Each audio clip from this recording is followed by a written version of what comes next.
Assalamualaikum warahmatullahi wabarakatuh. Kami dari kelompok 1 akan mempresentasikan apa yang telah kami kerjakan. Materi yang akan kami presentasikan hari ini adalah materi tentang pola kegiatan perekonomian.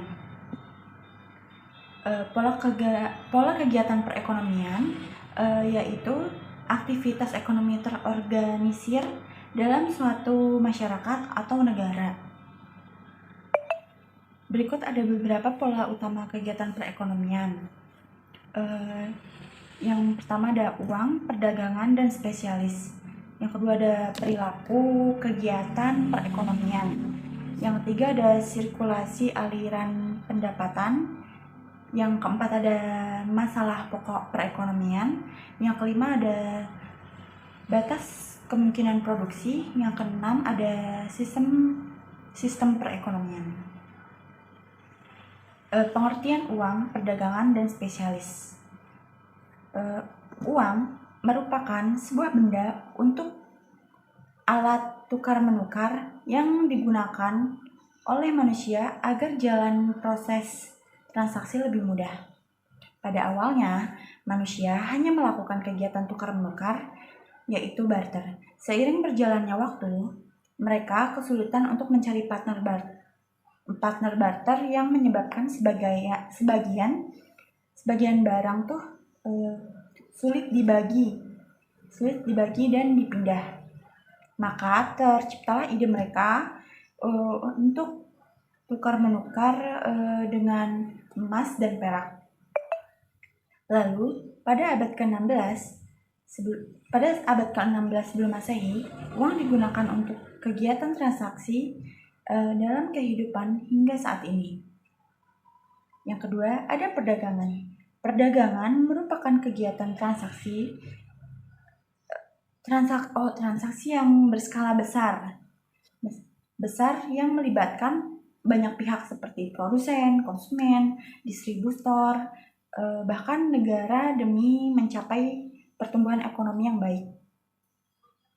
Yang ketiga, ada spesialisasi.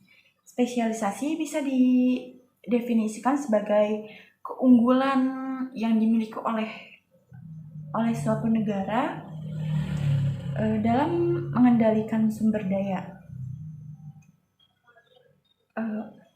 Adanya spesialisasi ini agar negara tersebut mendapatkan keuntungan.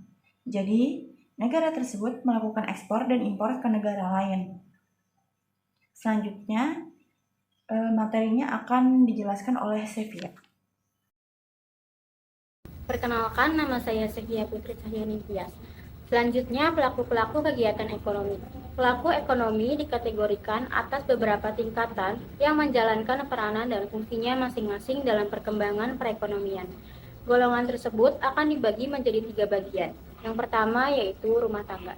Rumah tangga dapat diartikan sebagai pemilik sektor produksi yang ada untuk menjalankan perekonomian. Rumah tangga menawarkan skill kerja dan skill usahawan. Tidak hanya itu, rumah tangga juga menawarkan faktor produksi seperti barang-barang modal, harta, dan kemakmuran seperti lahan dan tempat bermukim. Faktor-faktor produksi yang dikuasai rumah tangga akan ditawarkan kepada sektor perusahaan.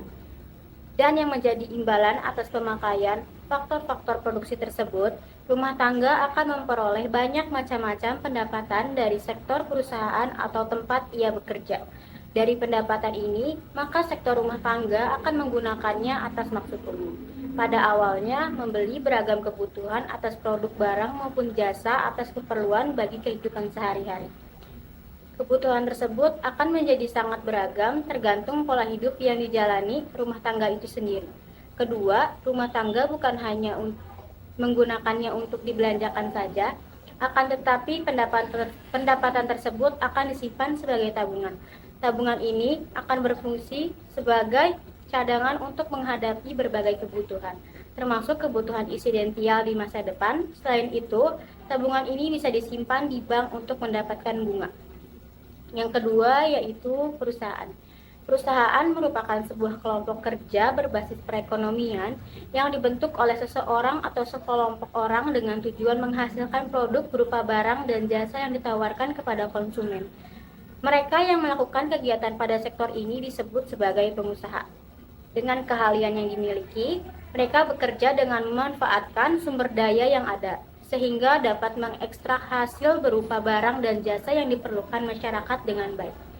Mereka mengeluarkan produk bukan atas kepentingan mereka sendiri, melainkan mereka mengharapkan keuntungan hasil usahanya berupa pendapatan.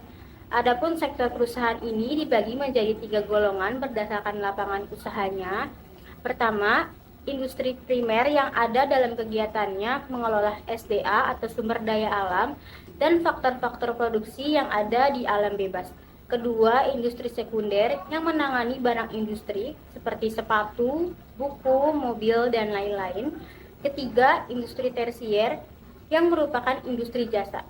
Mereka menyediakan jasa seperti pengangkutan, menjalankan perdagangan, dan menyewakan bangunan. Yang ketiga yaitu pemerintah. Pemerintah merupakan badan yang bergerak dalam pengaturan ekonomi negara. Adapun badan yang terkait di dalamnya seperti Badan Penanaman Modal, Departemen Pemerintahan, Bank Sentral, Pemerintah Daerah Angkatan Bersenjata, dan yang lainnya. Lembaga-lembaga di atas akan mengawasi jalannya aktivitas kegiatan rumah tangga dan perekonomian perusahaan agar mampu melakukan usaha menurut langkah yang benar dan tidak memberi kesan buruk atas pihak manapun. Kegiatan ekonomi lain yang dijalankan pemerintah berupa penyediaan jalan, jembatan, pelabuhan, dan lapangan terbang. Kegiatan lainnya di bidang sosial berupa penyediaan institusi pendidikan, serta menyediakan jasa-jasa penting seperti jasa pos, saluran telepon. Selain itu, negara juga menjaga stabilitas ekonomi melalui kebijakan moneter dan fiskal. Selanjutnya yaitu siklus aliran pendapatan. Faktor produksi yang dimiliki serta ditawarkan oleh sektor rumah tangga kepada perusahaan akan memperoleh pendapatan sebagaimana yang telah disebutkan sebelumnya. Mereka akan menghasilkan alokasikan untuk menunjang sandang dan pangan berupa yang pertama yaitu pajak. Pembayaran pajak yakni berupa pendapatan individu yang diberikan kepada pemerintah. Lalu ada disposable. Setelah diperoleh pendapatan produk sekali pakai atau disposable, selanjutnya rumah tangga akan menggunakannya dalam pemenuhan barang dan jasa yang diproduksikan di dalam negeri. Lalu ada kegiatan impor. Kegiatan dalam impor barang atau jasa yang diperoleh dari negara-negara lain. Yang terakhir yaitu kegiatan menyimpan uang yang tidak digunakan dapat dilakukan di bank, perdagangan, bank tabungan, dan institusi penanggungan lainnya. Selanjutnya, saya akan menjelaskan tentang masalah pokok perekonomian. Masalah pokok perekonomian merujuk pada masalah yang muncul karena kesepakatan antara kebutuhan manusia yang tidak terbatas dan sumber daya yang terbatas. Dalam perekonomian, masalah pokok dibagi menjadi dua kategori utama, masalah pokok ekonomi klasik dan masalah pokok ekonomi modern. Masalah pokok ekonomi klasik meliputi produksi, kontribusi, dan konsumsi. Masalah ini mengenai cara masyarakat mengelola sumber daya untuk memenuhi kebutuhan mereka. Masalah pokok ekonomi modern meliputi apa, bagaimana, dan untuk siapa. Ini mengenai cara masyarakat memilih apa yang harus diproduksi, bagaimana cara memproduksi, dan untuk siapa barang jasa tersebut diproduksi. Berikut beberapa contoh masalah pokok ekonomi modern yang umum dihadapi oleh banyak negara termasuk Indonesia adalah yang pertama, kemiskinan. Yang kedua, ketimpangan pendapatan dan kekayaan. Yang ketiga, pengangguran. Yang keempat, pertumbuhan ekonomi yang rendah. Yang kelima, ketahanan ekonomi terhadap krisis. Dan yang terakhir, yang keenam, akses terhadap pendidikan dan layanan kesehatan. Di sini saya akan menjelaskan tentang sistem-sistem perekonomian. Sistem-sistem perekonomian dalam ekonomi mikro terdiri dari 3 sistem utama. Yang pertama adalah sistem pasar bebas.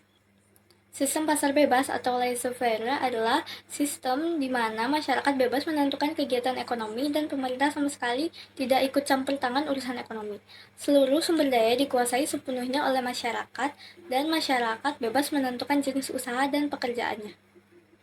Yang kedua ada sistem perekonomian campuran.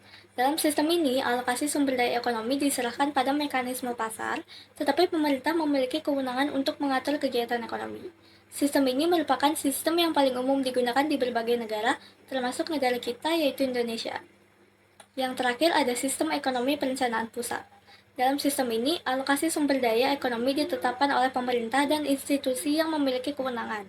Sistem ini sangat sedikit digunakan di negara-negara sekarang, tetapi masih ada beberapa negara yang menggunakan sistem ini. Sekian presentasi dari kelompok 1. Kurang lebihnya mohon dimaafkan. Terima kasih atas perhatiannya. Wassalamualaikum warahmatullahi wabarakatuh.